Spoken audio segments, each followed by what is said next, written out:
Diana's love affairs, Tampongate, the Queen's marriage issues. The 5th season of The Crown focused on some of the biggest royal scandals.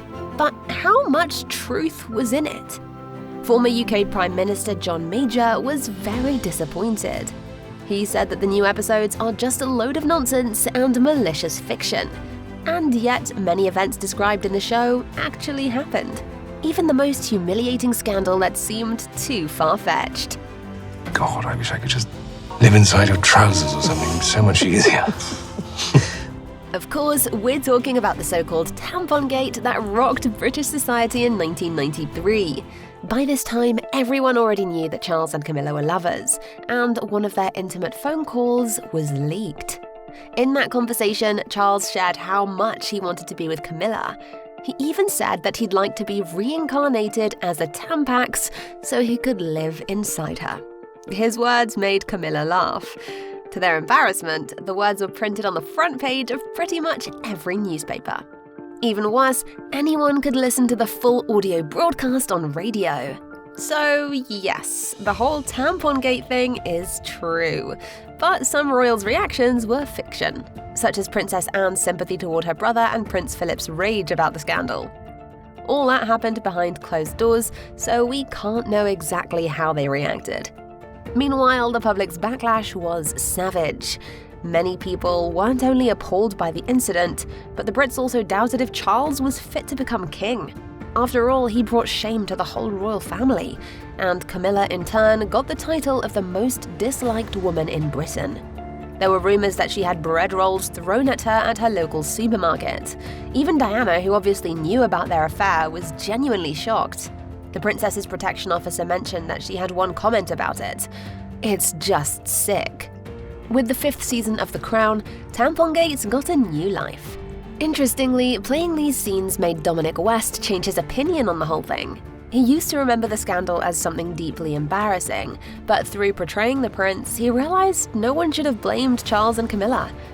It was actually something rather intimate and tender and sweet, and what was dirty and unsavory was the press treatment of it, I think. But at least they had the decency to do it after Charles and Diana had separated. And just like her estranged husband, the Princess of Wales soon moved on with her personal life. The Crown showed her relationship with the heart surgeon, Hasnat Khan. The romance truly happened and lasted for 2 years, and Diana did in fact wear a black wig to disguise herself when they were in public. But the lovers didn't split because of Diana's candid interview. They broke up 2 years later and 5 weeks before the princess's tragic passing. Khan once stated that he just didn't see a future in their relationship because of the public attention. And even though Diana's interview to the BBC didn't cause the split, it still had an enormous impact on her life. But why did she decide to do it?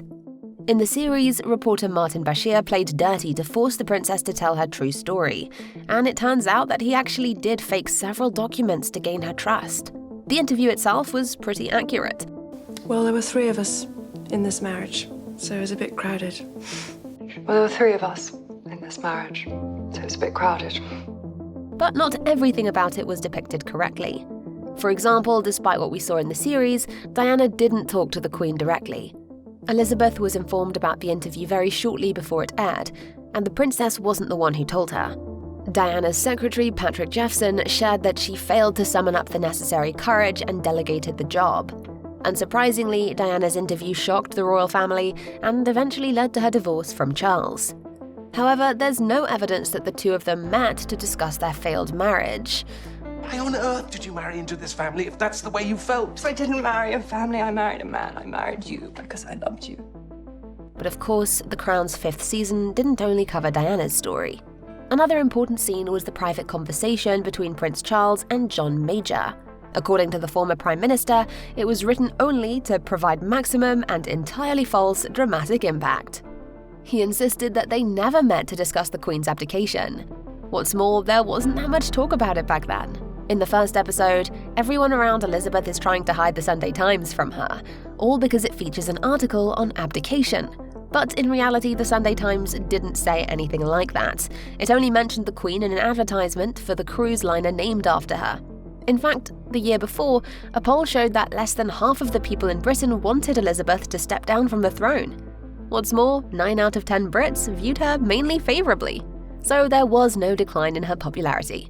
And apparently the Queen also didn't have any serious issues with her husband. In The Crown, Elizabeth is worried about her own marriage amid her children's divorces.